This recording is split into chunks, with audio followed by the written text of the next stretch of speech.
English translation, 703rd Contact Wednesday, the 14th of February 2018, 21:53 hours. Greetings, Ptaah, dear friend.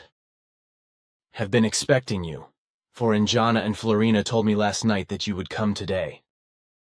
Be welcome, though. Yes, I know, Edward. But greetings to you too, and thanks for your welcome.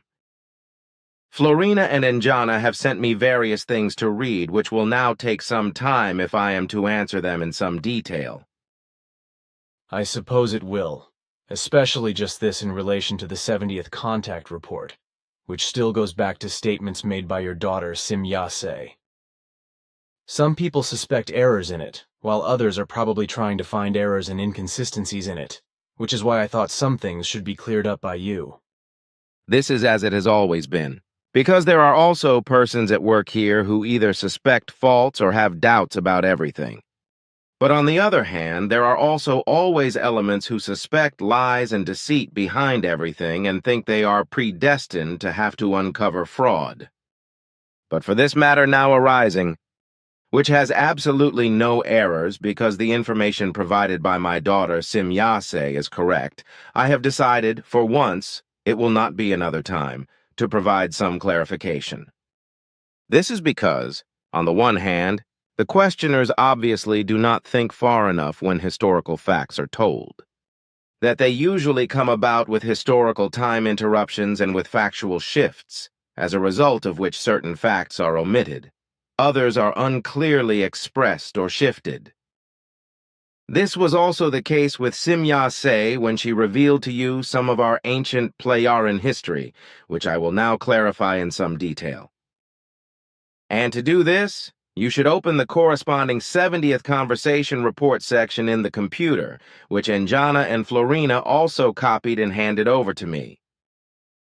I will now give you all the necessary explanations at the relevant parts of the conversation report, which you should immediately insert into the existing copy report.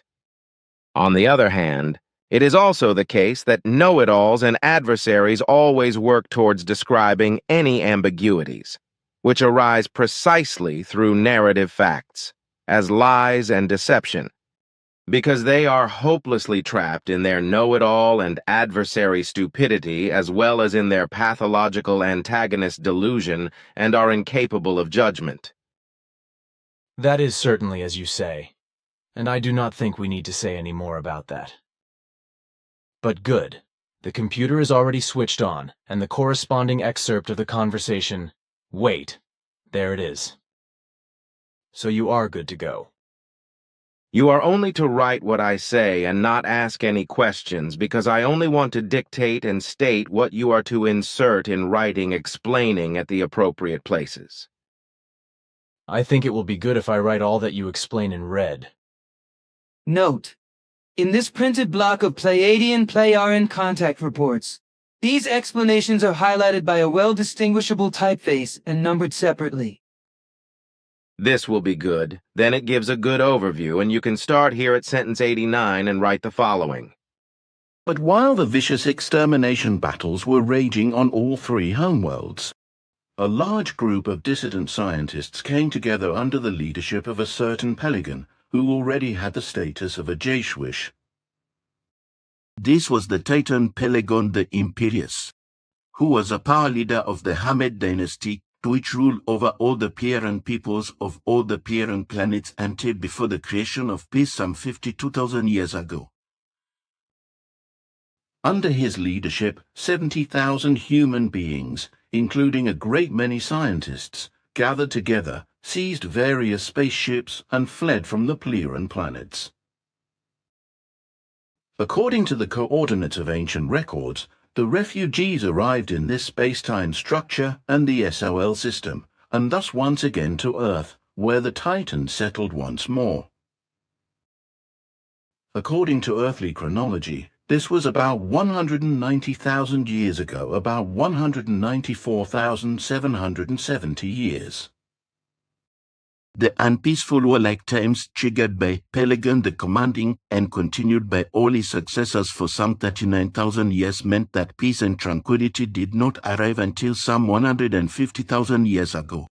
but they did not last long. Millennia later, some 6,000 years after the establishment of peace, tranquility, and freedom, however, a scientist and distant descendant of Pelagon the Commanding, named Pelagon the Militant, again set out. In imitation, to likewise rise in rebellious fashion as the leader of a 70,000-strong fighting force enthralled to him. These fighting units were a 70,000-strong fighting force out of 7 since time immemorial, permanently mobile for security operations and combat actions, each under the command of a Hamid dynasty leader appointed for the purpose. Pelagon the Commanding was a great ancestor of Pelagon the Militant, who some 40,000 years later, that is to say some 150,000 years ago, equally brought a 70,000-strong fighting unit under his command and fled to the Dan universe. This occurred while his son, Pelagon the Marshal, was seizing power on the home planets at the same time. Pelagon the Marshal was a scientist and surrounded by many followers and also leader of another 70,000-strong Hamid dynasty fighting force with which he plunged worlds into warfare again, as was then continued by all his numerous successors. These periods of strife then continued for more than 100,000 years. When Pelagon the Militant, the father of Pelagon the Marshal, seized several capital ships with the help of his combat unit and fled, the dimensional gate had already existed at that time for about 30 million years, which he used and transported with his combat unit to various inhabited solar, that is to say planetary systems, in the Dan universe, and finally also reached Earth. Here, however, in the course of time, feuds and campaigns of conquest broke out among a part of the fighters, as well as acts of war were carried out, after which it was finally decided by a part of the prudent ones that no longer a longer stay on the planet should be allowed for the fighters. So, following the death of Pelagon the Marshal, who was killed in hostilities, a general forced departure from out of the unruly and quarrelsome outcast took place, with the destruction of everything that indicated their former existence. But the outcasts fled to distant systems where they resettled, while those who remained on Earth fell under the command and hammered leadership of Pelagon the Patriarchal. On the home planet, the vicious war was fought to the bitter end, and the scientists were put in their place. The form of government was abolished and placed in the hands of spirit leaders who reproclaimed the long-forgotten spiritual teachings and taught the peoples. These recognized the value of the teaching, adopted it, and lived by it from then on, after which they found final peace some 50,000 years ago, and from then on lived according to the law and commandment of absolute creative destiny, which has remained so to this day and will never change. The times of strife and war ended only about 52,000 years ago, when the unrest and battles were finally fought out for the last time. Ended, and all the troublemakers and warmongers were finally put in their place, and then final peace, the freedom and tranquility were created. So the unrest and warfare which, after the short period of peace lasting only about 6,000 years, 150,000 years ago, lasted again for more than 100,000 years, after which, about 52,000 years ago, the peace, the freedom and tranquility which has lasted until today and will certainly last in the future was actually created. However, during the 100,000 years of unrest and warfare, many events also followed, which were triggered by the refugees under Pelagon the Militant on Earth, where they had found their way.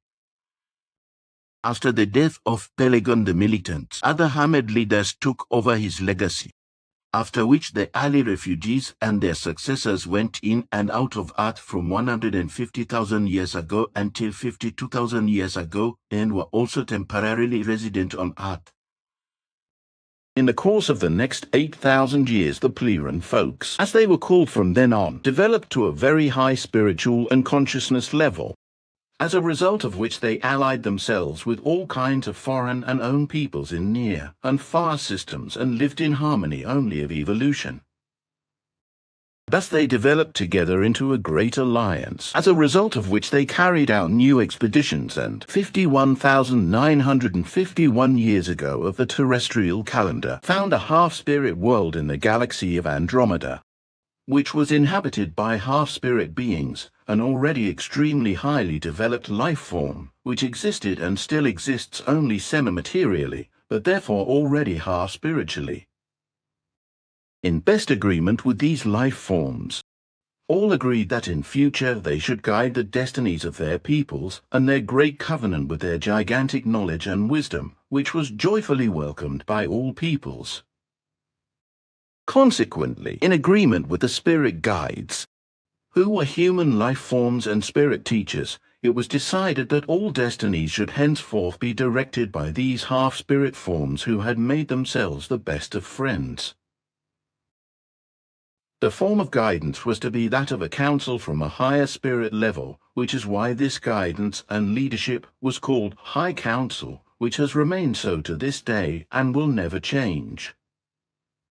Since then, all peoples of all races connected with us have been under the guidance of this High Council, which never gives any orders, but only a High Council, which each individual life form is free to follow, and which is also usually followed without exception. For the time being, those who had fled to Earth knew nothing of the end of the wars. These refugees were Titans and the most distant descendants of the 70,000 refugees of Pelagon the Imperious, who brought them from the Ptaah planets to the Dan universe and the SOL system to Earth more than 190,000 years ago. In the joy of their newfound freedom, they gladly submitted to Pelagon's Tide Regiment, who had chosen 200 scientists as sub-leaders and assigned them according to their fields of knowledge. Pelagon the Patriarchal was the first successor leader to carry on the legacy of Pelagon the Commanding, who was then followed by various other Hamed leaders.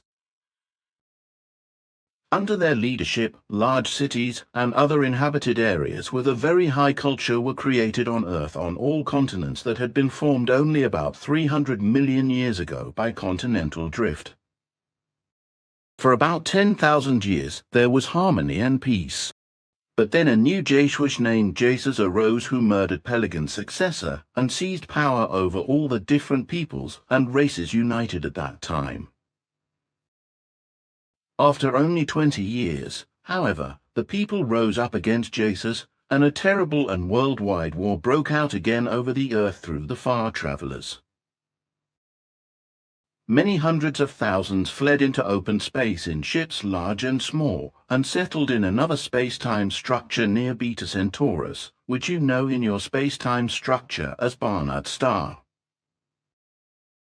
This was not in the Dan universe space-time structure, but in the one where the Ptaah planets also exist.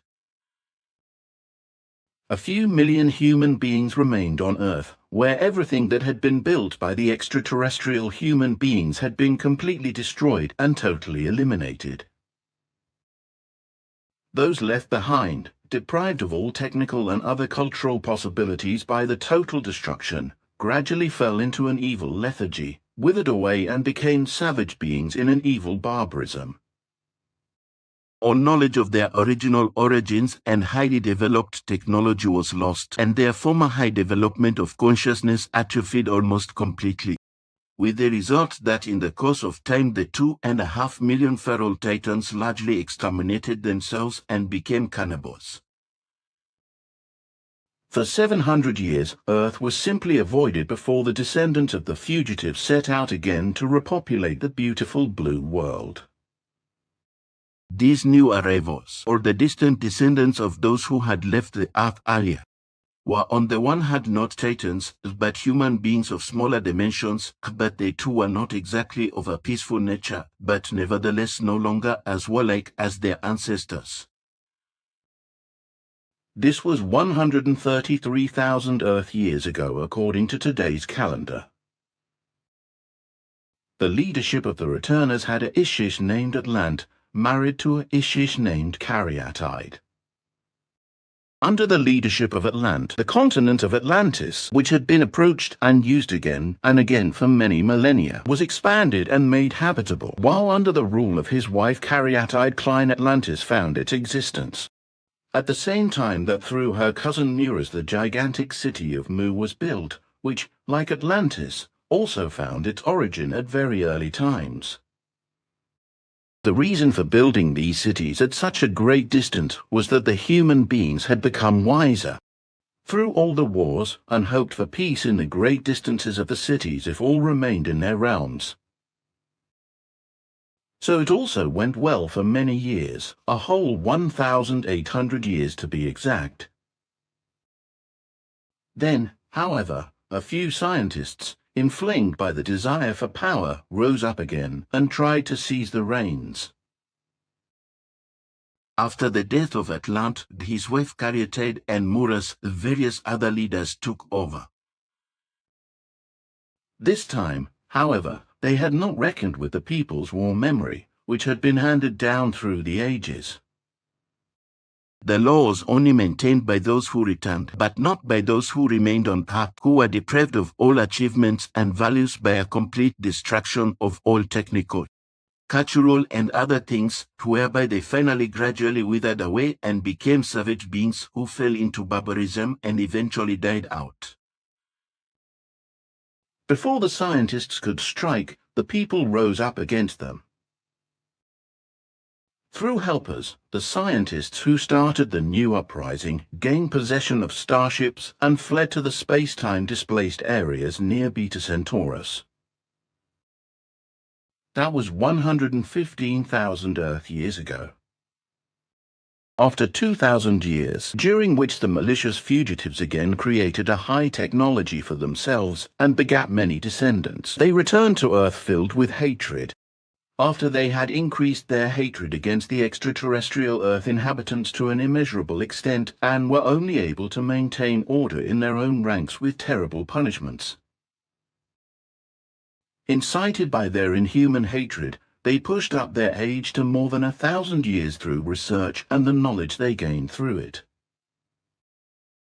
Their only desire, however, was to gain dominion over the Earth, for which reason every one of them was instructed in vicious intrigues and in the craft of war. After 2,000 years, this hate-soaked people had reached the point where they could dare to attack Earth, so they manned their ships and came to Earth once more under the leadership of Eris, the barbarian. This happened 113,000 years ago. Eris was of a most bestial and barbarous disposition, and his might was feared.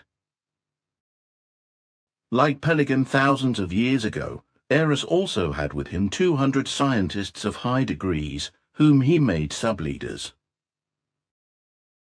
In a blitz they fell upon Earth, raiding, murdering and robbing the land.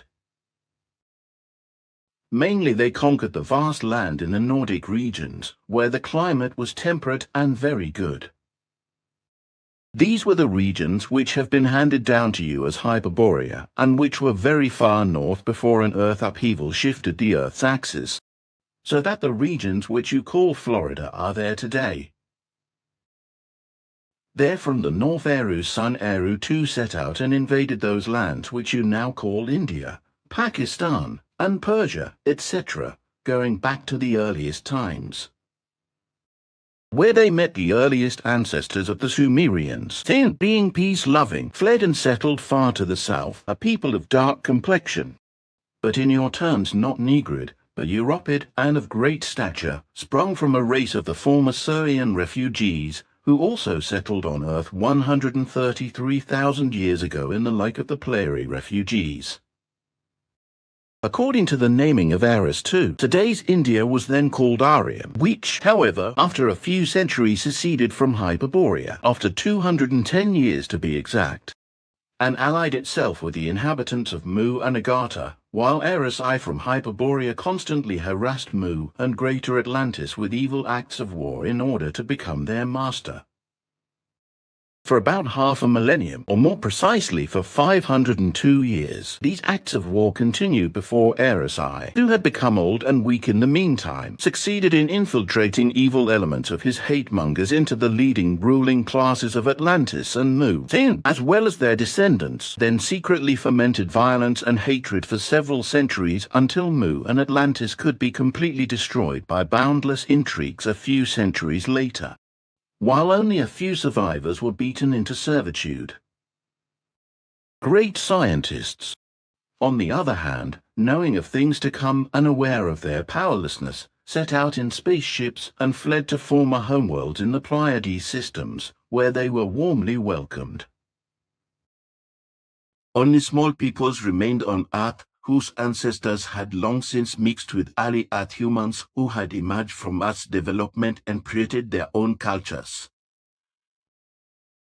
I do not need to mention the destruction of Atlantis and Mu again, for you will find them as a separate record in the explanations given to you.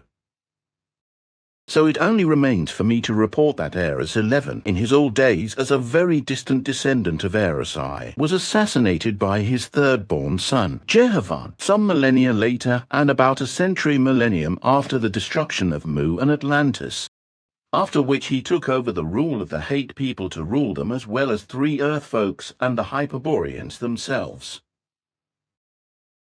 The 1 Earth folk were the very distant descendants of the Armas people who had lived where the lands of Armenia are today. These were the descendants of the Jeshuish Armas, who settled there with their race 133,000 years ago, having emigrated from the Pleiades systems. These descendants were already genetically aligned with Earth humans in such a way that their primordial origin was no longer ascertainable. Consequently, their original origin from the Pieran planets 133,000 years ago and their development in terms of hereditary traits and characteristics as well as dependent elements could no longer be proven. With this, dear friend, everything should now really be clarified and nothing more should be questioned. If, however, such unpleasantness should occur again, then I will not go into it again and by no means again. On the other hand, however, I will not hold back from correcting mistakes when they occur, as we have also done so far. That is clear, but thank you very much for your effort and your clarification of what has now been added. But can I now ask you about what should be decided regarding the matter I asked on behalf of the General Assembly? We discussed this in the committee and decided that if such a case arises with the core group in the Mother Center, in which founding members are also included, then such a case is to be handled according to the statute's art. 11I1479A as the statute's art. 5.4, A147 and also .9C prescribe. This cannot be discussed in a knowing way because the articles of the statutes and bylaws are clear in this respect. Then that is also clear. Thanks also to all the contributors to the panel. It is probably not necessary to elaborate further on the matter, because all that is important is how to act in such a case that has been raised. Then I have something pleasing here, namely this article. Why the accusations against Billy's beamship photographs are not only baseless, but absolutely moronic. Nowadays, accusations against Billy keep surfacing regarding the beamship photographs from the 70s and 80s of the last century, with a pathetic attempt to defame them as forgeries, respectively to denigrate Billy Edward Albert Meyer as a charlatan. When the crybabies and know-it-alls then perhaps based their supposed revelations on pictures they downloaded from the internet, my hat goes off as a trained filmmaker, and the question arises whether the denunciators are really that stupid, or whether their thirst for recognition has burnt up every last iota of intelligence. It is very easy in this day and age to classify photos or films as banal. We live in a time when almost everyone carries around a mobile phone that has a built-in digital camera that not only delivers razor-sharp photos, but also films HD or even UHD video footage and allows the content to be uploaded instantly to the internet or other mobile services. Then there are image editing and cutting programs that offer every private user undreamt of possibilities for manipulation. No wonder then that over the course of time, images and film footage have lost all justification as evidence. But this was not always the case. While today the Hollywood film industry is able to create perfect illusions by means of modern technology, even the Dream Factory in the 1970s, when Billy just published his first jet ship shots, had its difficulties in staging science fiction films credibly. It is therefore more than amusing that Billy, who has or had no special means, is credited with such a trapeze act. Billy made his first film recordings in February 1975. At that time, only Super 8 cameras were available for private use, which Billy also used for his film recordings. In contrast to professional cinema film productions, where the camera at that time exposed a 35mm negative film from which the final film positive was then made for projection by means of several optical copying processes, Super 8 can be thought of as similar to slide film. The film material exposed in the camera is a reversal, that is to say a color film, which was also developed as such in the laboratory and then returned to the customer. There were no intermediate copies. What you filmed in the camera, you also got back. Super 8 film was introduced to the market by Kodak in 1965 as the successor format to normal 8E film and enjoyed great popularity in the private sector for holiday films, family celebrations, and similar events. The system was of interest to private users because of its ease of use. The film was delivered sealed in a cassette, which only had to be inserted into the camera for exposure and then sent to the laboratory for development.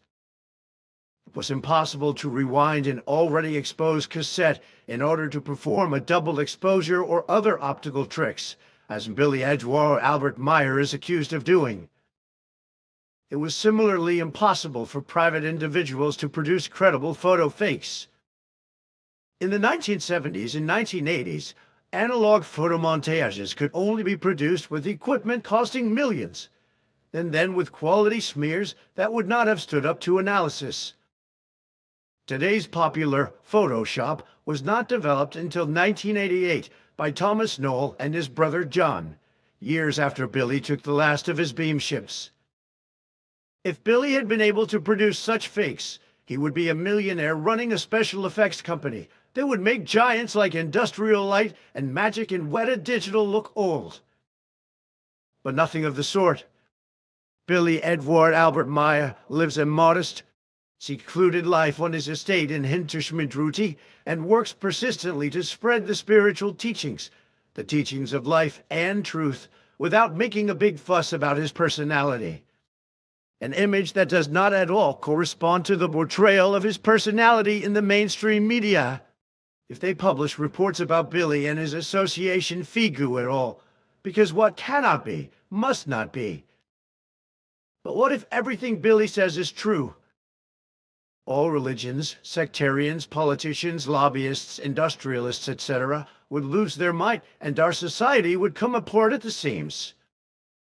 So the truth must be muzzled by all means, no matter how flimsy, moronic, and stupid the arguments. But also for the politicians, lobbyists, Secret Service agents, sectarians, industrialists, etc., who want to control the world according to their degenerated ideas. There will one day literally be a bitter awakening, whether they like it or not. The spirit form taught by Billy, also called the doctrine of life, teaches the rebirth of the immortal spirit form together with the block of consciousness and a new personality. Every clear-thinking human being becomes aware of this fact on clear observation of nature and its laws. Everything material is subject to a constant cycle of becoming and passing away, a creative law which Earth humans are also unable to escape. This means that even the most unscrupulous man of power cannot escape the consequences of his actions, and that one day he will have to eke out his existence again in the world he helped to destroy, because his spirit form will be reborn in a new personality and in a new environment, but on the same planet. Critics should instead be concerned with the question of why Billy and his extraterrestrial friends are taking all this upon themselves. What are they trying to tell us? What do they have to tell us that they are doing so much to themselves? Would it not be wiser to focus our energy on really fundamental questions that redefine our existence, our way of life, even our future as humanity, instead of defaming a selfless hero like this? After all, if you look at the history of Earth humans, we have not exactly covered ourselves in glory, and it is clear that we cannot continue in this way. So I urge every Billy critic to leave beamships or UFO photos behind for once, and rather deal with the content of the message that the Ptaah are sharing with us, together with Billy, without prejudice. Everyone is free to accept this information or not. But those who develop an interest in these significant questions will eventually no longer worry about such banalities as beamships and their photos. Harold Schussmann, Austria, the 12th of February 2018. What do you think? Like the Statesman article written by Joe Teisk, this article created by Harold Schussmann is indeed extremely enjoyable. And both articles correspond to a great counter-value to what Florena has oriented me about. Namely, the very stupid and unusually low-level, low-consciousness, slanderous and lie-wrapped accusations of the new adversary who accuses you of lying, cheating as well as swindling and charlatanry. This confused man cannot cope with the fact that neither I nor you have responded to his desire for his madness concerning Wilhelm Reich's orgone theory, which is why he, stupidly ridiculous and obviously retarded in terms of reason, dares to harass your brothers and sisters, etc. as a result. This is because he contacted your former wife and that of your sons who slandered you and told him outrageous tall tales which he, as a totally judgmentless ignoramus, mistook for fact and truth. As Florena told you, she made an effort to continuously monitor and control the man with a control device for 12 days in order to then evaluate the controlled data as a trained psychologist and expert in all empirical sciences. According to her analysis, she summarized the data briefly and found that the man was small-minded and not really educated, but pathologically conceited, well-read, but absolutely ignorant of any reality, and lived in his self-created fantasy world in this respect. As an alien to reality, he is psychotic and completely uneducated with regard to a valuable independent development of consciousness and, as a result, absolutely incapable of judgment with regard to effective reality and the truth given with it. Consequently, he has no ability whatsoever to come to terms with actual reality, which is why it is also impossible for him to work out a definition between lie and truth. Consequently, he is absolutely incapable of making a truthful judgment between lie and truth. Connected with this is a deeply rooted, confused faith due to the lack of judgment between reality and unreality, which is why on the one hand he indulges in lies and delusions, imagining them as given truth, but on the other hand considers effective truth to be lies and deception.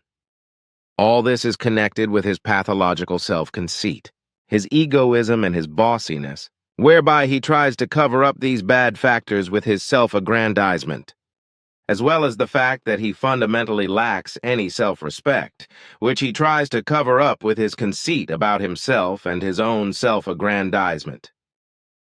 These observations correspond to the empirical findings that Florena has worked out from the records of the controller. For my part, I also came to the same and some more serious unevaluations from the analysis when I evaluated the control recordings for my part as well. But also to mention my further findings should probably be superfluous, because alone the analytical findings made by Florena show sufficiently which ways of thinking, behavior, and which character, etc., are peculiar to the man. If I have anything to say about it, I find that such a human being is a pathetic wretch whose rotten machinations I will not concern myself with and will not deal with. I have heard Florena say to his dirty and illogical actions and doings, and to his blindly believing and trusting the lies of my ex-wife and my younger wayward son. He who believes lies and liars becomes a liar himself. With that, she chose the correct words. Consequently, you can judge this man also in that way.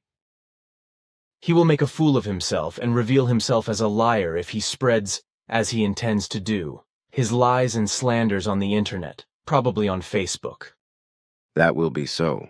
For small-minded people are not able to judge with foresight what they are doing and conjuring up against themselves when they carry out thoughtlessly stupid and pathetically ridiculous actions. For intellect and reason are sorely lacking in such human beings. That is so, but now I would like to come back to something I am always asked about. Yesterday I had someone on the phone again and they asked me what all the UFO sightings and UFO and alien experiences were about that were so numerous years ago and also still are today. Well, yesterday I was asked, because cases of UFO observations and alien encounters etc. are becoming public again and again, especially in the USA, whether I really could not say and explain anything about it, because it is known that I know more than I would admit. We have often talked about this, mostly privately, and you have always explained to me how far these reports corresponded to reality, or how much they were fanciful. But you have repeatedly explained that a large number of the statements were and are true.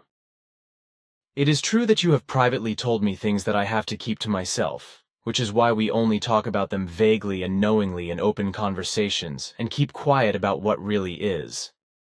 It is to be said, however, that these happenings with regard to observations of UFOs and related happenings etc. had nothing to do with those alleged sightings, observations and experiences etc., which you at first regarded as genuine in the past as a result of false information and false judgments etc., but later, according to your exact clarifications, recognized as lies, fraud, hoax, charlatanry, deceptions and hallucinations, and also described them as such. Well, according to your instructions, I simply answered the telephone inquiry, as usual, in such a way that the records of UFO observations and UFO and alien experiences that had become known were in part actually based on genuine observations and experiences, but that in one and the other case certain deceptions and hallucinations were also involved. So I have kept to your instruction never to mention with a word what the actual origin of the corresponding objects was and is today, what effective conditions and connections exist with them, and why the various indirect or direct occurrences of observations and encounters etc. are not officially confirmed, but, on the contrary, the population is being hoodwinked, disinformed, and deceived. This disturbs me enormously, but I guess there is nothing else to do but always beat around the bush when we talk openly about these things, which is then reflected in the reports of the talks. But it is obvious that various people have suspicions and think that I know more than I admit through your information, which is why I am asked about it. During yesterday's call, I was also asked why you do not give any open information about the Earth foreigners, who can be observed so often here on Earth, and why you do not maintain any contact with them. I answered that this was a matter that was your sole responsibility, and that you knew very well why you behaved in this way. This is also the truth, but I was able to conceal what is really hidden behind everything, about which I must remain silent. You are getting dangerously close to what may be called with these last statements, which is why I must admonish you to be careful.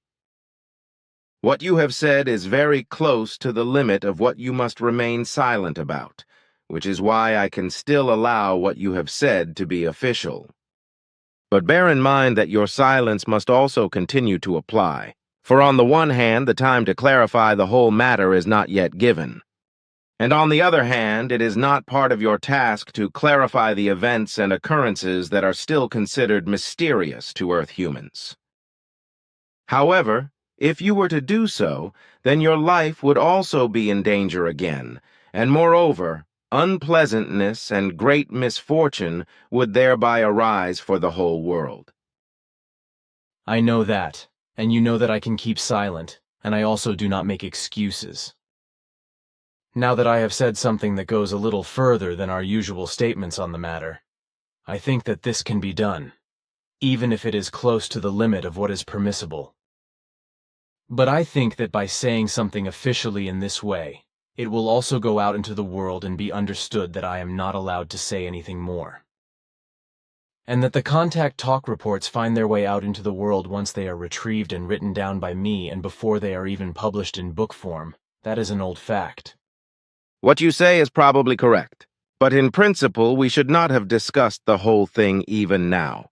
But you brought it all forward in such a way that on the one hand we had to talk about it. But on the other hand, you were so careful in your choice of words and statements that not a word was spoken that should not have been said, or that would have revealed something that must be concealed.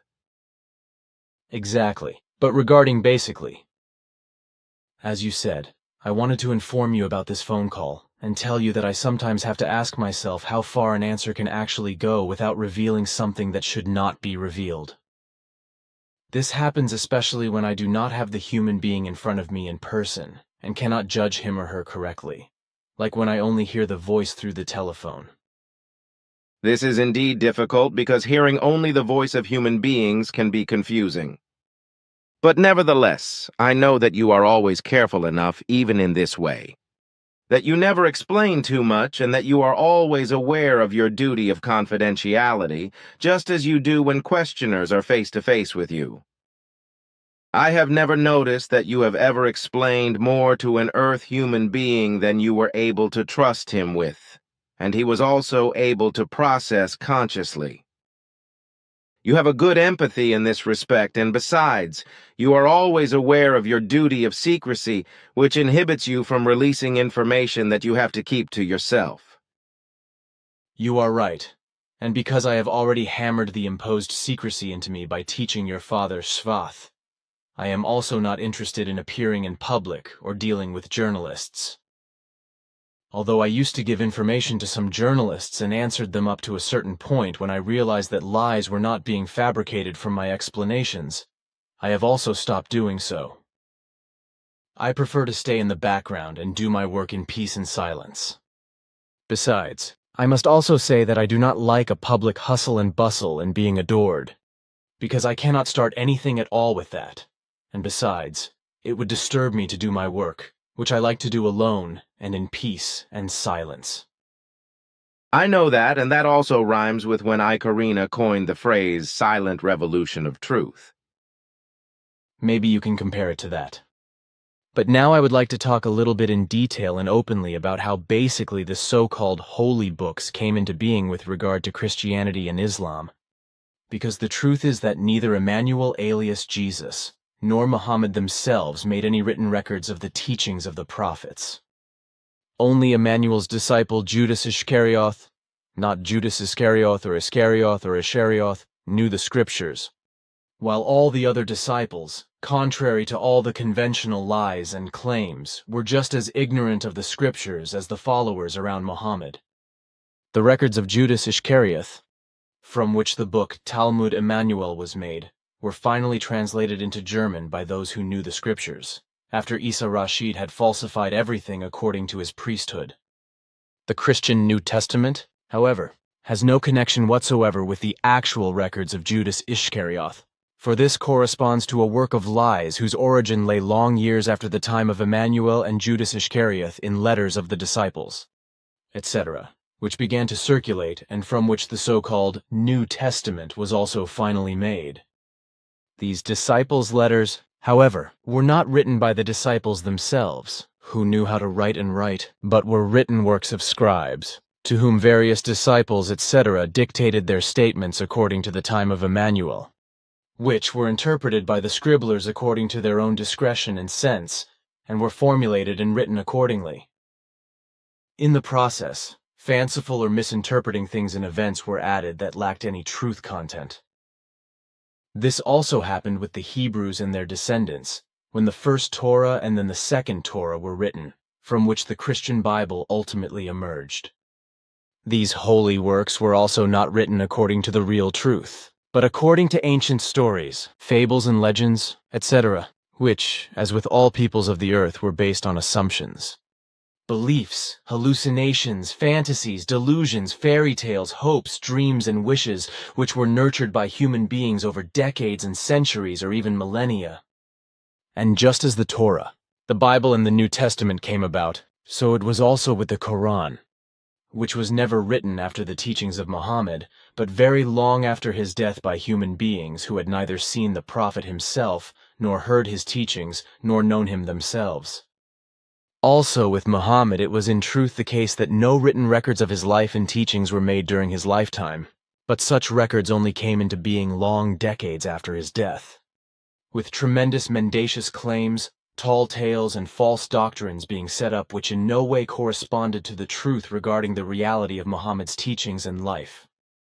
Everything about his personality, his behavior, and the doctrine of the prophets that he brought and taught was so thoroughly falsified and made into a religion that brings death and destruction to this day.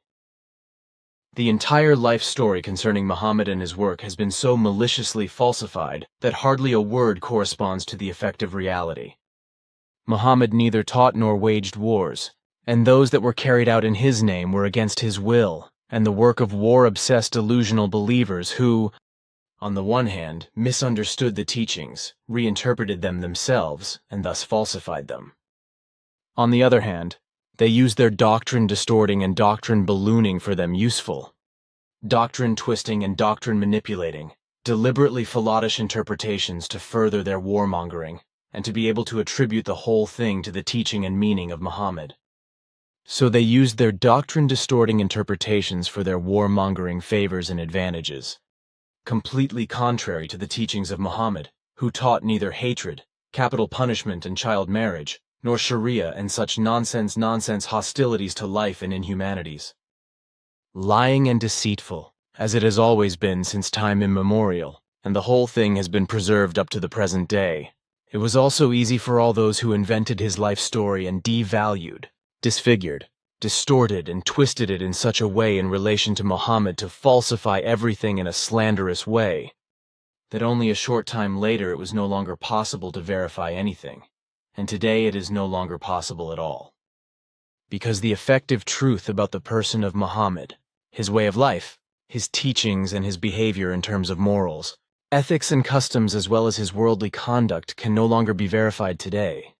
Precisely because of the old mendacious records and false chronological annals, the delusion of lies and slander surrounding his personality, teachings, and behavior, etc., can no longer be eradicated. On the contrary, with regard to all the stories of lies and slander around Muhammad and his teachings, everything has become so ingrained in the Islamophobes and also in the Islam believers themselves that the effective truth is no longer accepted, but is reviled as lies and conspiracy theories. So it is also not accepted that the teaching of the prophets, or the teaching of the truth, teaching of the Spirit, teaching of the life, as it was already brought by Emmanuel and all 4 other prophets or heralds Enoch, Elijah, Isaiah, and Jeremiah, which is now also taught today for the last time and spread by the Figu, is a teaching of the creational natural laws. A teaching that teaches the human being to live with all fellow human beings and all peoples in peace, freedom and justice, in humanity and love.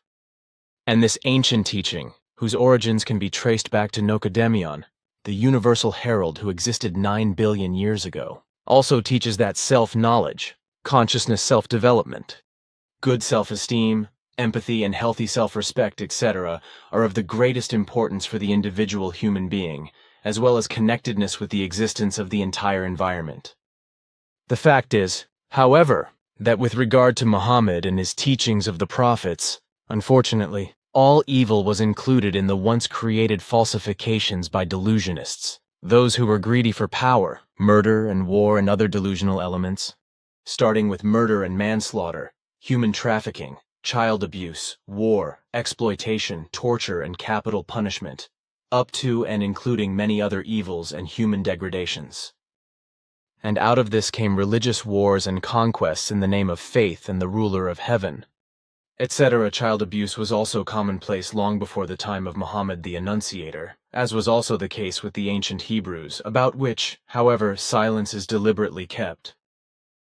Muhammad had denounced this through his teachings, but never succeeded in having his request for a ban on child marriage respected, even to this day.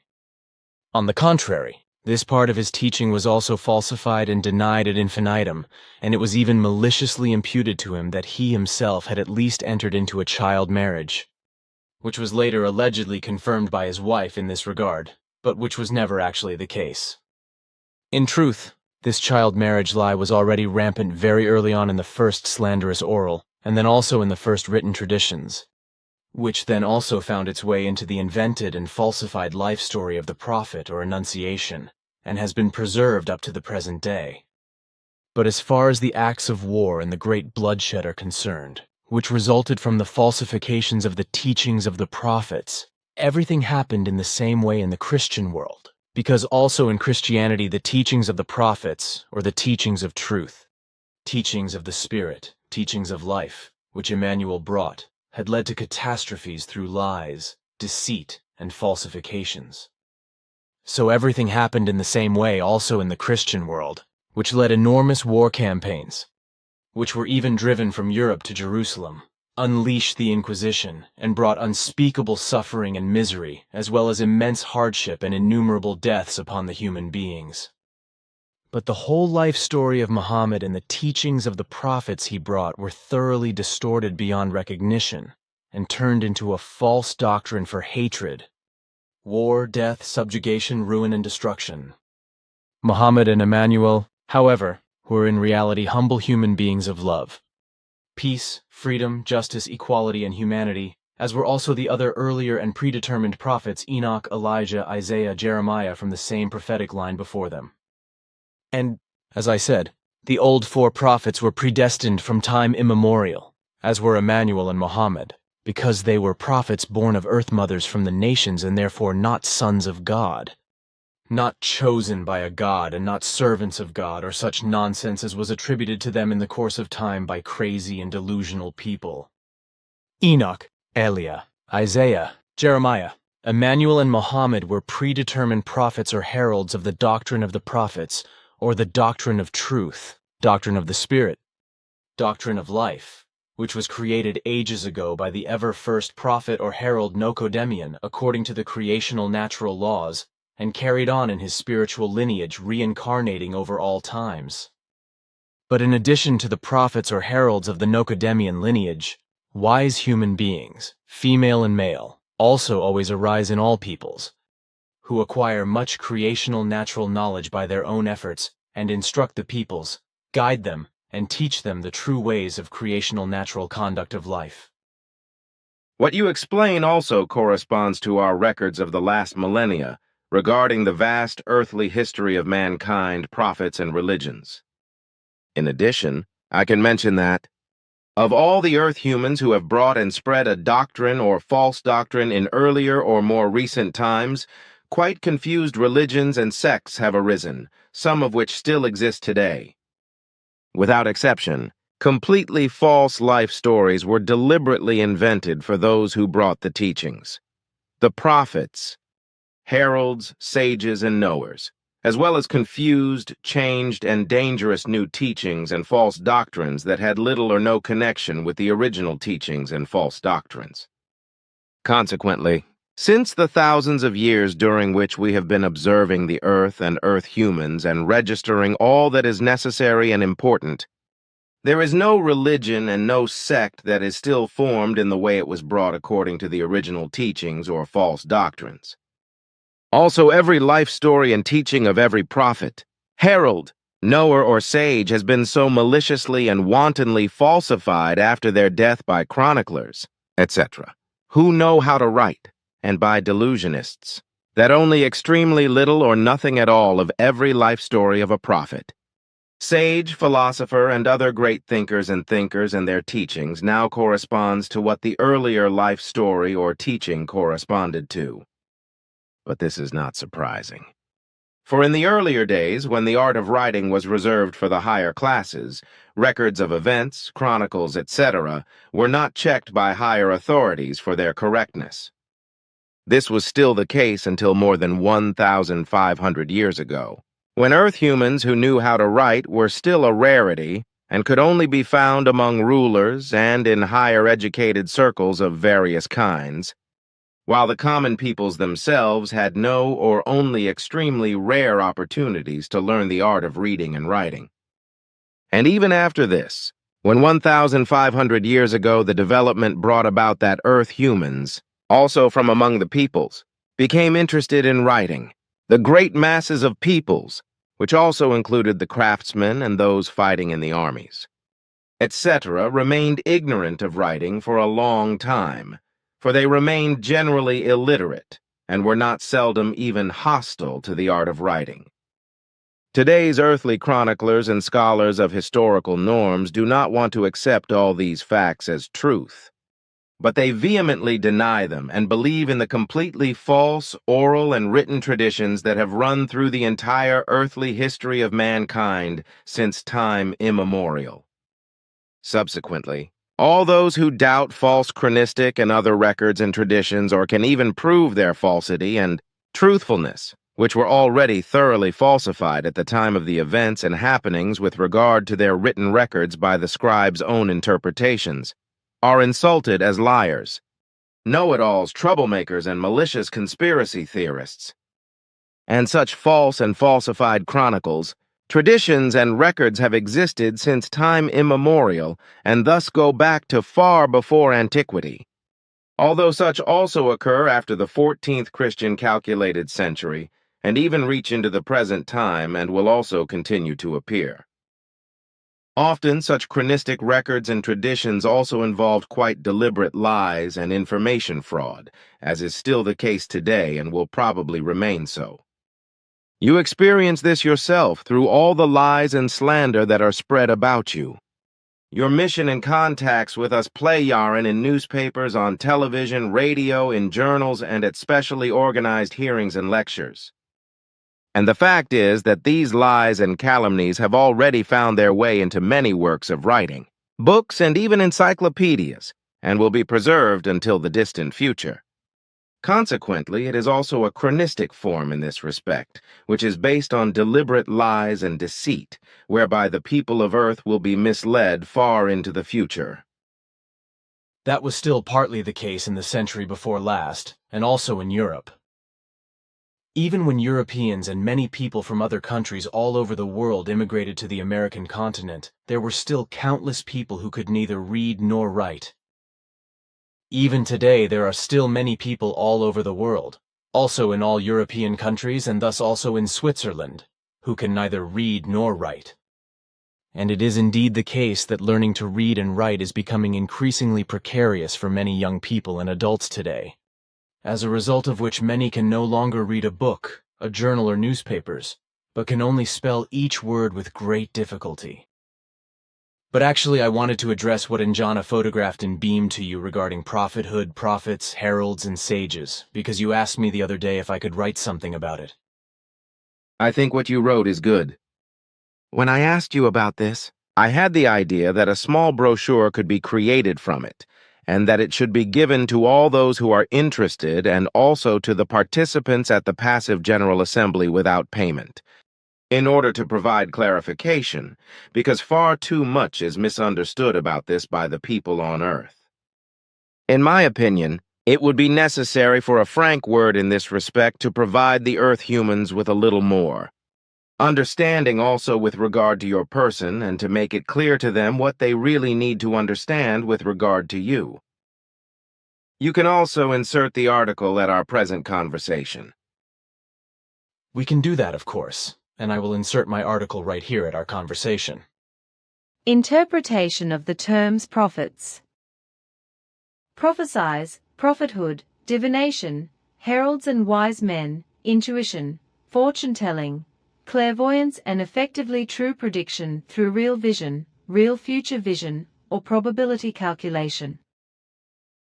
True prophets or heralds and wise men usually and normally arise from the peoples of the respective planets, namely by themselves recognizing the creational natural laws and recommendations in the causality and in the becoming and passing away of nature, of fauna and flora, of the climate, of the universe, of human beings, and of all existing things in general. Real, truthful prophets are people who, as reality thinkers and truth thinkers, perceive, recognize and acknowledge only the effective reality in the truth arising from it. In this form they become knowers who elaborate the essence of their knowledge into wisdom and thus become sages and proclaim their extensive knowledge of the creational, natural, moral and worldly ways of life and behavior. In this way, knowing and wise people also become prophets, for as a result of their knowledge, their wisdom, their understanding and their reason, they become capable of calculating and foreseeing even in many a relationship and of recognizing which causes lead to certain effects, just as something can be foreseen from the causality of the or all things. This then gives rise to what is known as the prophetic effect, which shows that certain effects result from certain causes. The rule is, when something is said and explained in a prophetic way for the instruction of people, that even worse things can happen in the future due to certain evil, negative and bad causes, prophetically just, can, and not, will, because with this the possibility is automatically mentioned and given that what is prophesied can be changed for the better and good.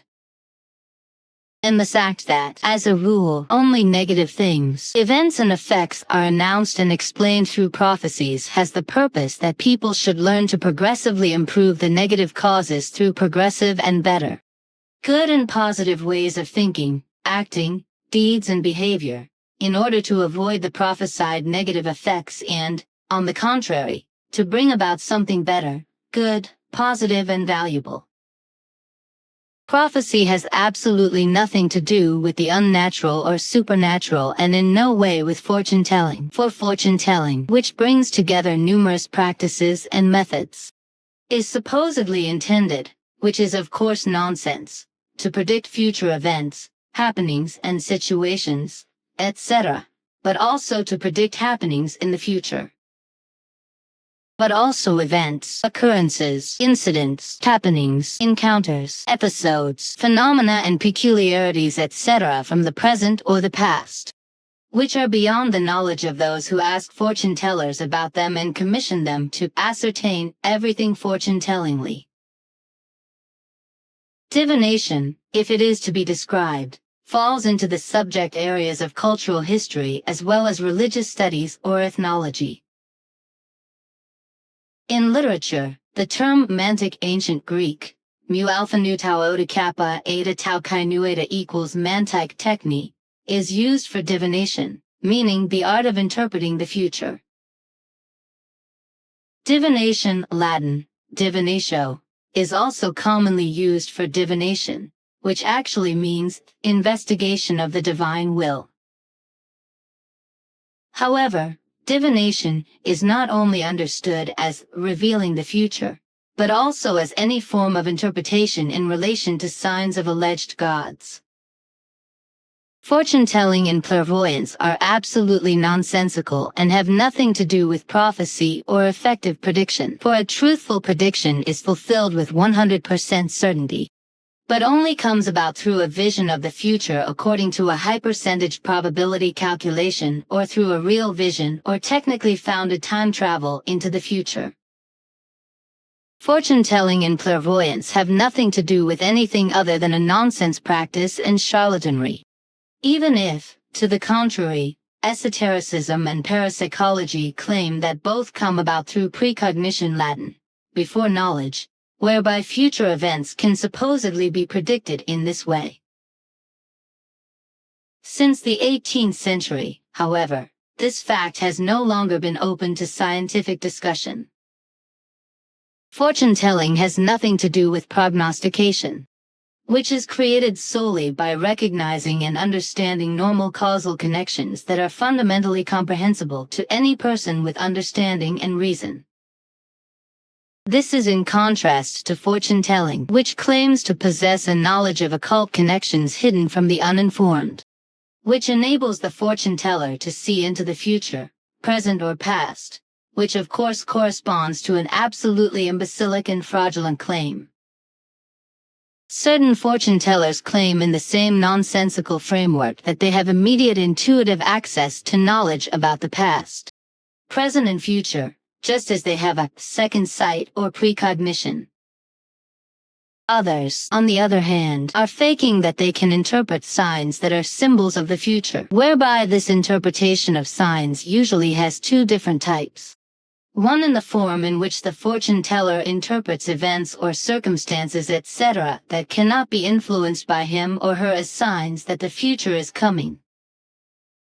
The first is the form in which the fortune teller interprets events or circumstances, etc., which cannot be influenced by him or her, as signs that future events can be read out of them, whereby the whole thing is effectively caused by the fortune teller himself or herself, according to his or her own specific rules, whereby an event is supposed to result, the course or result of which is in turn invented solely by the fortune teller and is then understood and interpreted as coded information about the future. The first form includes, among other things, the interpretation of astrological constellations, as well as unusual weather phenomena and chiromancy or palmistry, while the second form includes card reading or the so-called throwing or placing of objects such as dice, bones, etc., and in the case of the egg oracle, of course, eggs, from which an invented fantasy answer to a previously posed future-related question is read. Even in ancient divination theory, a distinction was made between a natural or immediate knowledge of the future and artificial knowledge based on the interpretation of signs by experts. A somewhat different distinction is found especially in the shamanic practices cultivated by ethnically oriented religions, which make a special classification with regard to so-called intuitive divination, in which the diviner refers only to his or her supposedly intuitive intuition from his or her spirit and its knowledge. This, whereas in an alleged possession divination, gods or other disembodied beings are said to temporarily take possession of the body and transmit messages through it. In such divination, which is supposed to be wise, the diviners claim that it is a basis of their knowledge of the future and objective laws known to them, from which they can derive accurate conclusions in individual cases, which is of course absolute nonsense. Fortune-telling is also used in connection with religious and sectarian prophecies or divinations, although this should not be understood as a real prophecy or divination. In truth, the whole of this kind of religious sectarian reference comes to the same thing, because it has been a matter of divination since time immemorial.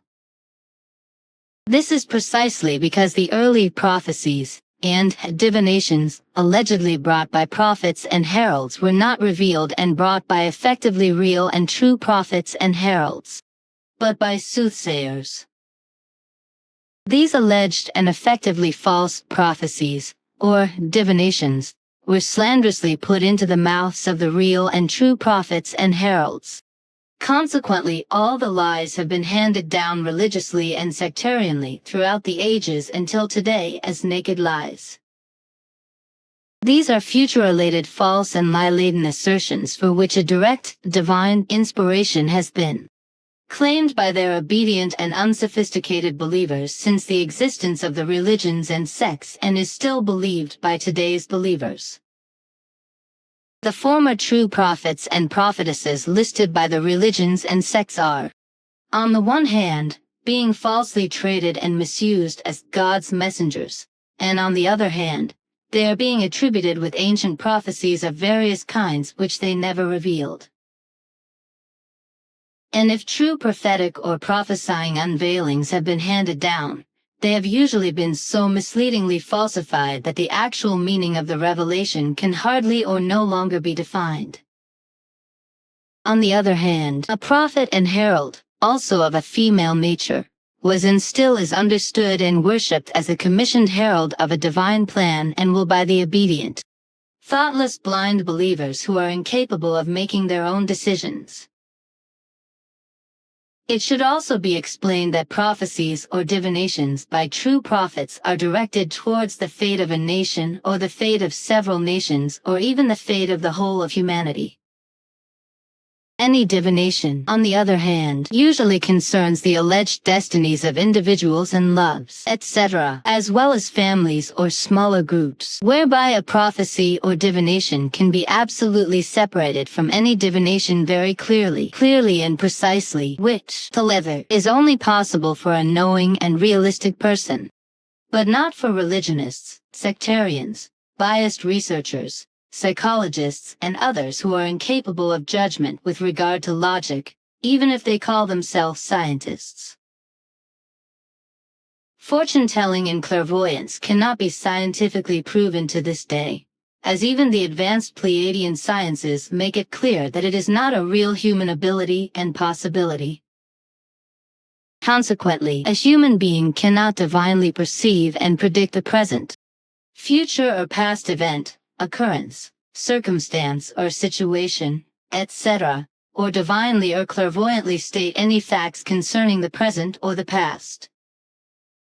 The fact is that at the time of the alleged foresight, present vision or past vision of a fortune teller, no rational knowledge is available for the recognition of any knowledge or events, etc., and no vision, recognition, or knowledge can be obtained through precognition. This is because causality would have to be suspended, because precognition would have to lie before or after the event.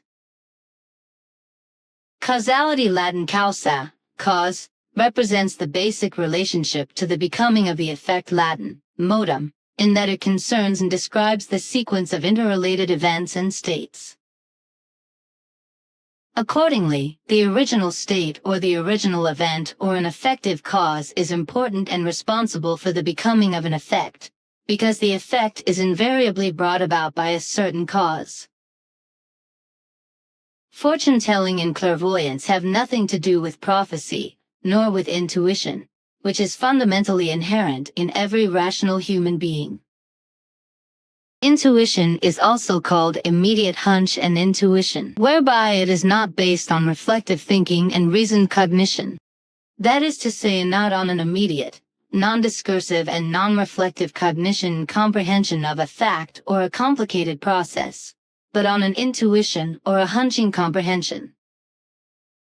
Intuition must generally be understood as a hunch, thought, or intuition, but also as that sixth sense, the inner voice, and instinct, which are based on the subconscious and come about without conscious reflection and which correspond to an impulse without its origin or origin being able to be substantiated.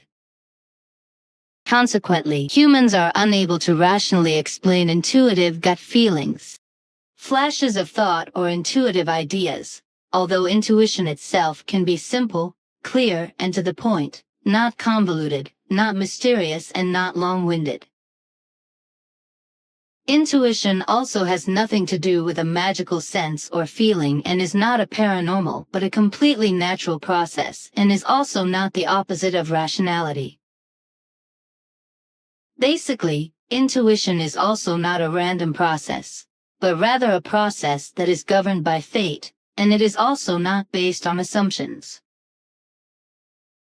An intuition is based on knowledge stored in the subconscious, which in turn contains experience and was acquired as a result of direct conscious or unconscious contact with something perceived. However, when a person intuitively perceives something, he is still unable to explain to himself or others exactly how he finally came to the conclusion that he perceived as an intuition. Basically, however, intuition is much more than experiential knowledge because somatic markers, mirror neurons, and unconscious perception play a very important role in the whole process, as do morphological fields and their influence on intuitive processes, although consciousness activity, the world of thoughts and feelings and psyche activism are also involved. If intuition is considered more closely, then it corresponds fundamentally to a very important human function. Consequently, it can be defined as a purpose or as a process in which many possible impressions, thoughts, and fantasies are coordinated in the shortest possible time to form a picture of reality, resulting in a spontaneous holistic recognition or perception. In any case, Intuition can also be experienced as sensory perception, as in relation to feeling, hearing, smelling, tasting, and seeing. Also, through an intuition, the possibility arises that both the inner and the outer world can be perceived, experienced in a different way as well as much more profoundly. It can also be that something unknown is explored and possibilities are sensed that are not yet recognizable, whereby it is then a matter of a cognitive or thought-perceiving function, whereby the truth can be grasped in its entirety, whereby the whole is effectively and directly grasped through intuition and brought to realization. Unfortunately, the ability of intuition lies dormant in many people, very often as a result of complete inattention to oneself and one's own impulses, but also very often as a result of consciousness thought-feeling psychological problems that cannot be overcome and degenerate pathologically. In normal cases and when people are generally healthy, all areas of life are penetrated intuitively, but many often do not dare to listen to their intuition and act accordingly. This is because they are afraid to make their own decisions, which may have understandable reasons, but which would be relatively easy to overcome if they were master of fear and apprehension.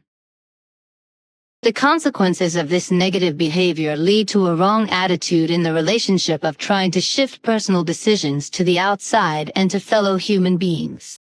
Organizations, groups or counseling companies, etc. This defensive attitude towards one's own intuitions can be very difficult to overcome. This defensive attitude towards one's own intuitions, however, has serious and far-reaching effects, which on the one hand damage one's own person and the health of one's own consciousness, thoughts, feelings and psyche, but also the positive functioning of society as a whole. All in all, the whole thing brings about many serious wrong decisions. From the population to politics and governments, to the economy and the military, whereby enormous costs and debts are also incurred and no solutions are found for them. As a result, the increasingly frequent problems of all kinds and severity are simply postponed, becoming more and more extensive and formidable, ultimately leading to chaos and complete collapse in every respect.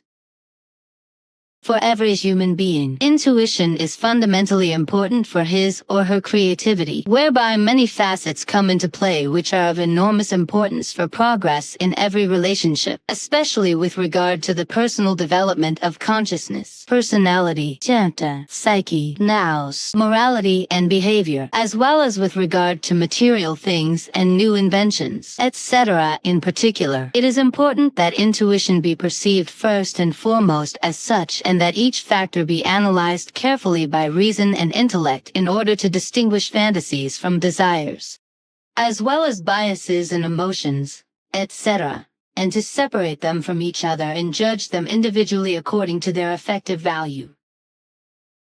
In addition, intuition offers the human being the possibility of understanding the whole of the increasing complexity or the interrelation of many characteristics of intuition, which opens up diverse and new radii of action or ways of shaping and options for shaping, which allow him to make decisions better and faster and to carry out actions more efficiently.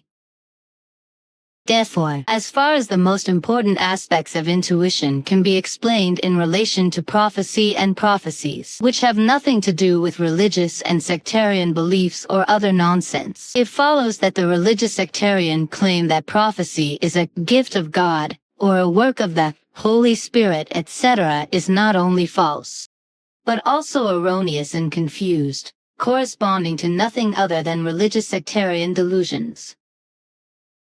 There is also no spirit of prophecy, but only a conscious awareness or real awareness, a valuable level of intelligence, a clear mind, a logical reason and ability to judge, a healthy perception and thought-feeling function as well as an intact psyche, which make a person capable of prophecy.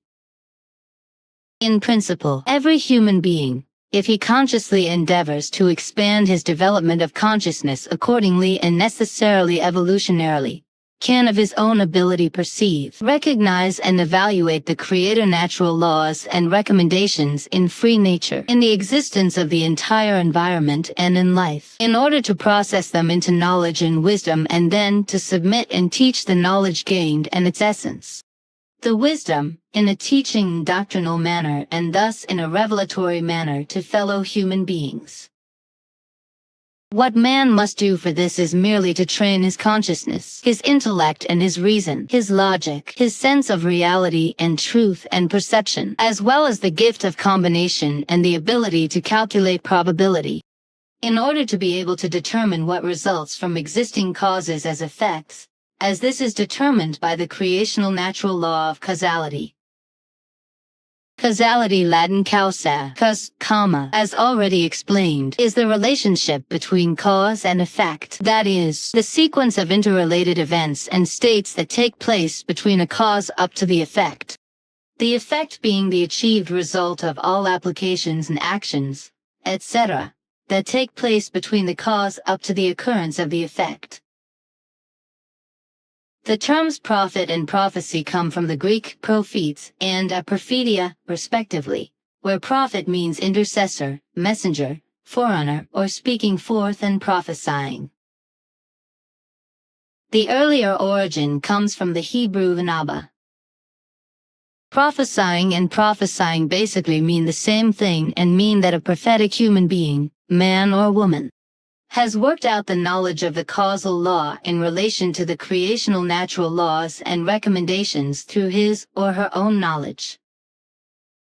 Therefore, prophets and prophetesses can determine from certain causes, which in their continuation proceed logically, the effects arising from them, and in this way prophetically or revelatory or prophesying announce what the effect will be, if causally further thought and action is taken in the same style. In a prophecy, the rule is that not the good, positive and valuable, but only the bad, negative. Bad and bad is prophesied, because if good, positive and valuable form a cause, then it is to be assumed that the whole will also continue in the same way and does not need any change. Consequently, there is no need to specifically point out to continue everything in the good, positive and valuable framework. On the contrary, there is a cause that is evil, negative, bad and bad, which is why it must be changed for the better side, positive and valuable, whereby this is indicated by a prophecy, in that everything that is to be expected in terms of evil, bad and bad is prophesied or predicted so that the human beings change everything in terms of thoughts, feelings, actions and deeds as well as behavior etc. for the better, positive and valuable in such a way that the prophecy cannot come true. So a prophecy does not mean a prediction of the last conclusion, but it corresponds to a reminder and warning. This should serve to make everything better, more positive and more valuable from now on, both in terms of thoughts, feelings, and behavior and also in terms of ethos, morals, morality in all actions and deeds. A prophecy must therefore never be understood, as explained, as a gift from God, and the like, because such divine gifts do not exist. Consequently, such assertions correspond to nothing but mindless, religious sectarian nonsense, because in every relationship each individual human being creates for himself each of his gifts, abilities, and possibilities. And this is so because every human being is autonomous in himself and independent of an external deity directing him. Consequently, he alone determines in relation to himself and his consciousness, his thoughts, feelings and psyche, as well as his character and values of ethos, morality and custom. Prophecy must also not be confused with so-called occult or demonic fortune-telling, nor with any religious sectarian, threatening prophecies, which without exception belong to the realm of fantasy. Unfortunately, false prophets and prophetesses have appeared time and again since time immemorial, and still appear today, whereby their revelations were and are very often or even without exception of a religious sectarian nature. As in the past, their revelations today are usually based on religious sectarian fanaticism and guruism, whereby believers are caught up in following the false prophets, Qurans, God's messengers, God's mouthpieces, masters, and leaders, etc., as a result of their suggestive work, and fall in bondage, consequently becoming unfree, unhappy, and disharmonious within themselves. Without exception, such delusionists believe themselves to be much better than their fellow human beings, whereby they also cry out for punishment, revenge and retribution, etc. at every opportunity, exercise hatred or even provoke wars if a fellow human being does something wrong, or nations or their rulers do not handle everything within the framework, and do not cower as expected and demanded by the delusionists. A prophecy does not correspond to a prediction, because through such a prophecy something quite definite is predicted, which on the one hand has nothing to do with a prophecy and nothing to do with fortune-telling and clairvoyance. But with a real prediction, it is a matter of a clear statement of something that is absolutely unchangeable and will be fulfilled 100%. On the contrary, a prophecy is usually a negative prophesying revelation for the future and, in any case, only something future that results from certain causes as an effect, which will either happen or can be avoided, depending on how thoughts are formed by the human beings between cause and effect, and actions, deeds and behavior are exercised. And it results, as already explained, if the course from cause to effect remains the same and is not changed for the better, that prophecy is then fulfilled. If, however, the course of events is changed for the better, the good and the positive, then the prophecy is not fulfilled, because then the thoughts, actions, and deeds, the behavior and the actions and deeds are changed for the better and the good. If, in relation to a prophecy, it now says future, then this means that no present prophecy can be made, because the present only lasts a short moment, a nanosecond fraction, and consequently everything flows inexorably into the future. According to neurological and psychological studies, the duration of the present is explained in such a way that the brain processes the present in units of about 2.7 seconds, whereby the everyday language term moment represents exactly this fact.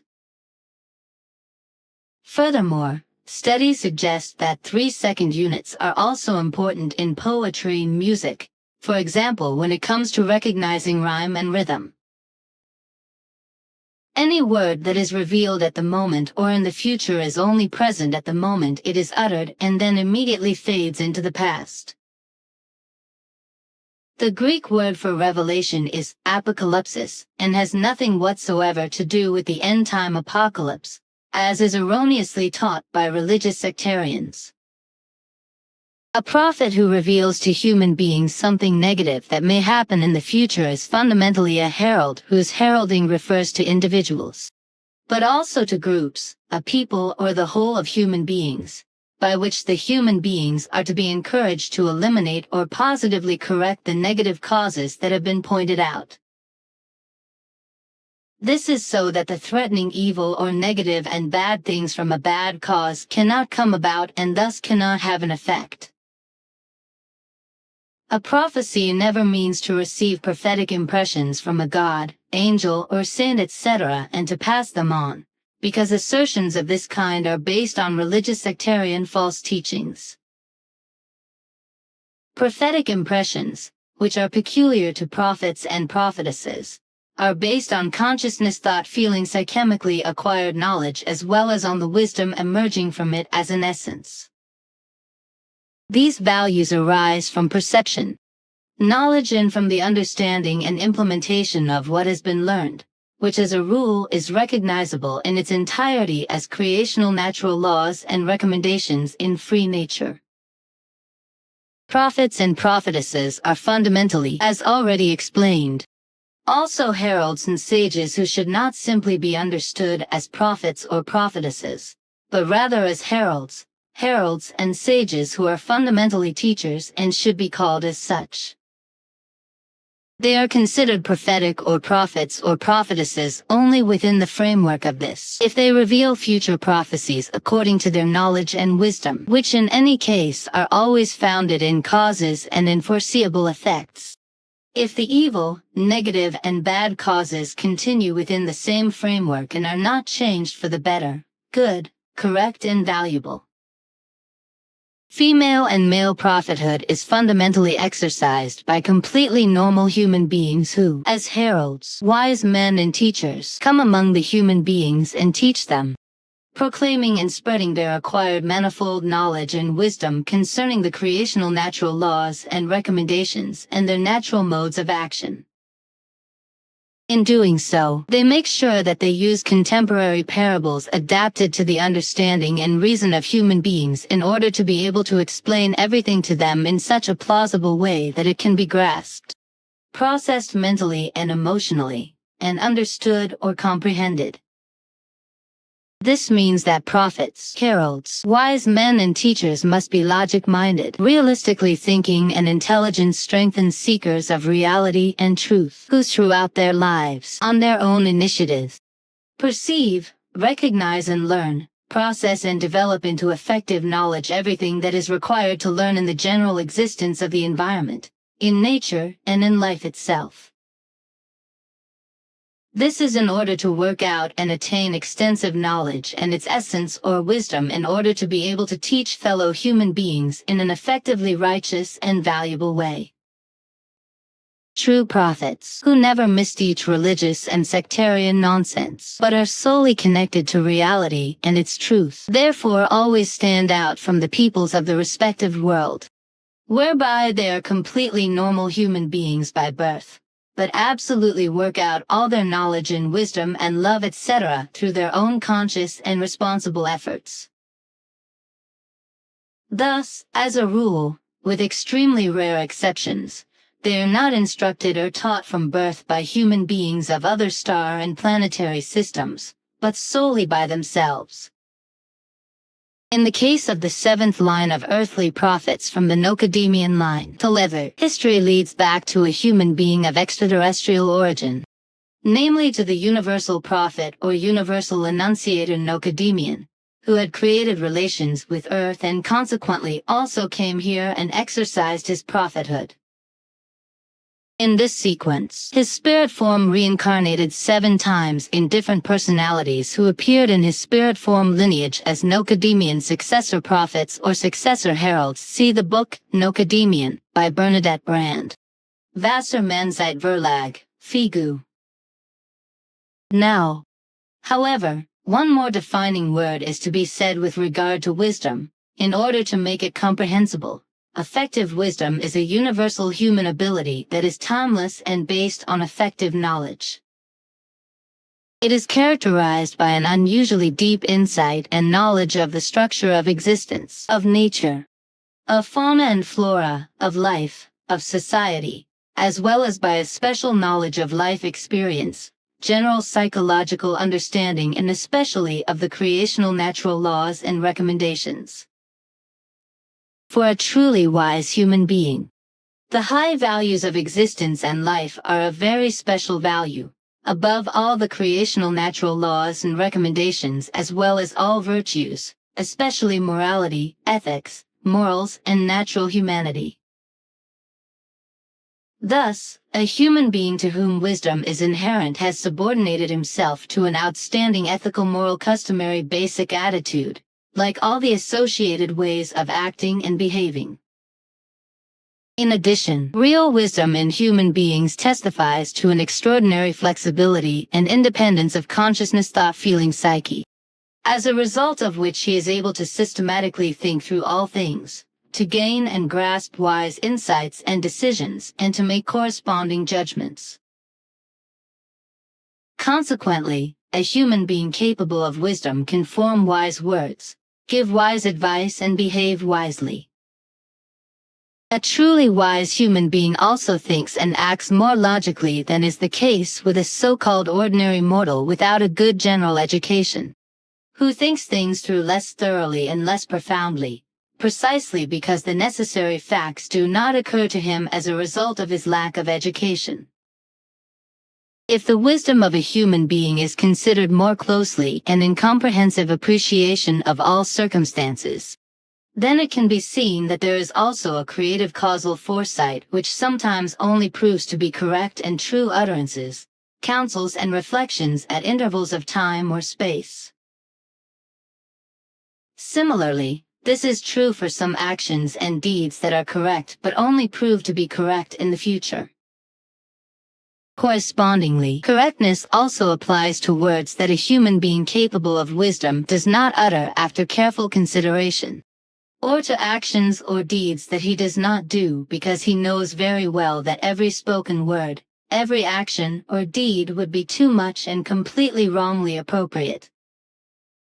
Now this does not mean that a wise human being as such is to be rated more valuable or even higher than any other, but less educated human being, because the value of the human being as such does not depend on knowledge and wisdom, but on being a true human being.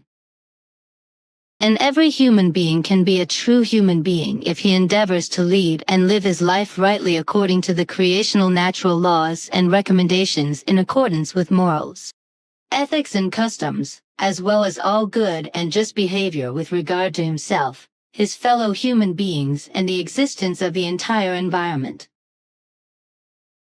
And that is the case, regardless of whether he is well-read, educated, uneducated or simply a normal and simple human being.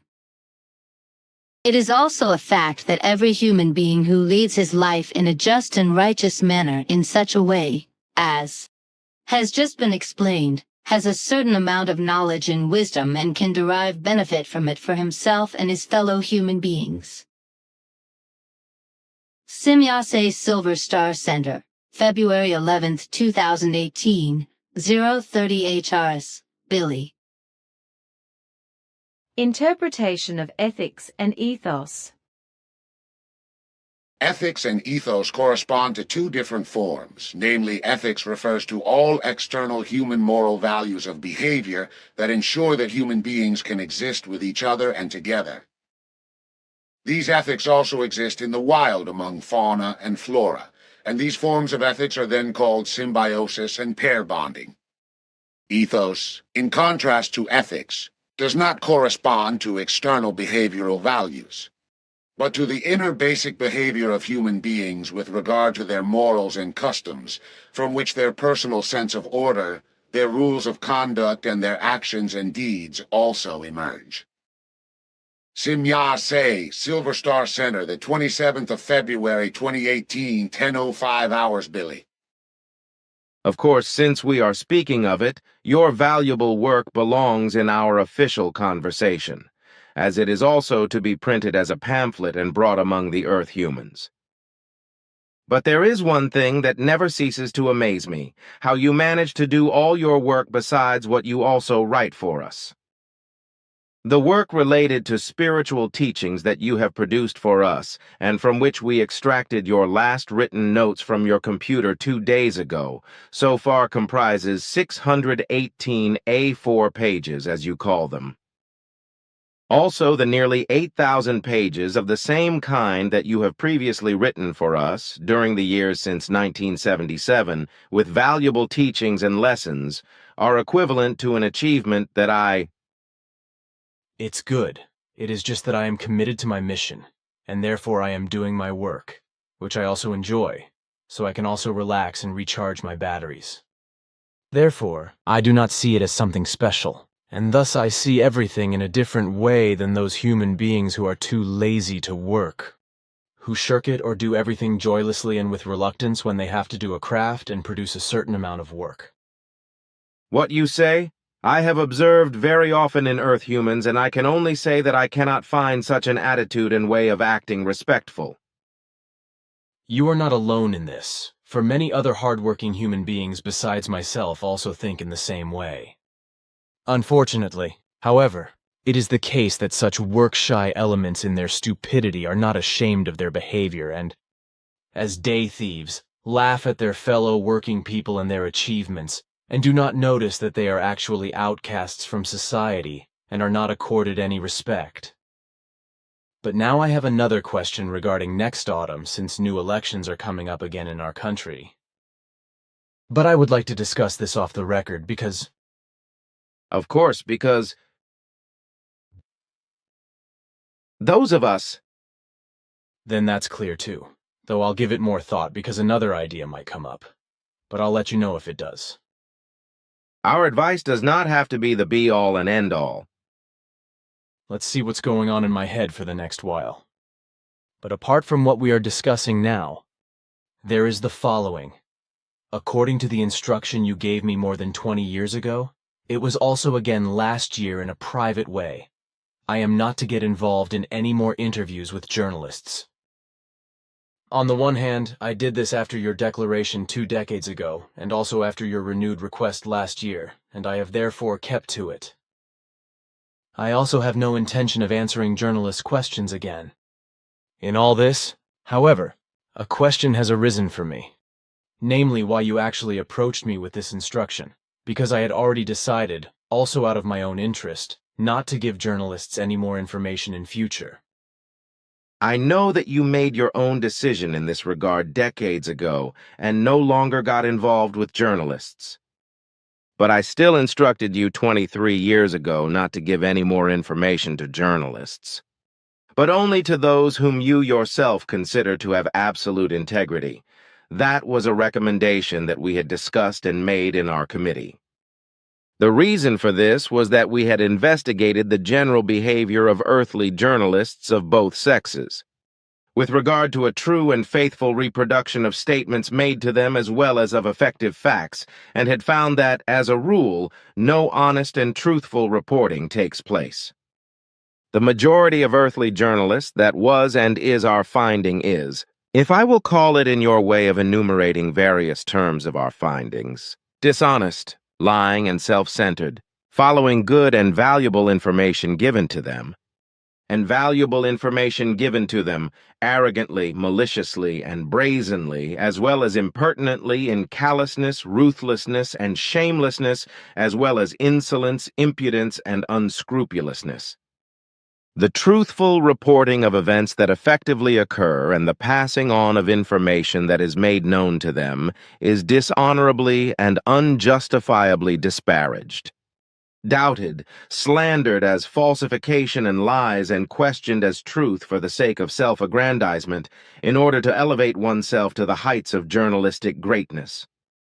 In this very bad way, we have recognized the mendacious earthly journalism system, from which also the minority of female and male journalists have to suffer, who honestly, openly, and without false, slanderous self-interpretation responsibly cultivate truthful reports of events that actually occur and the passing on of information made known to them.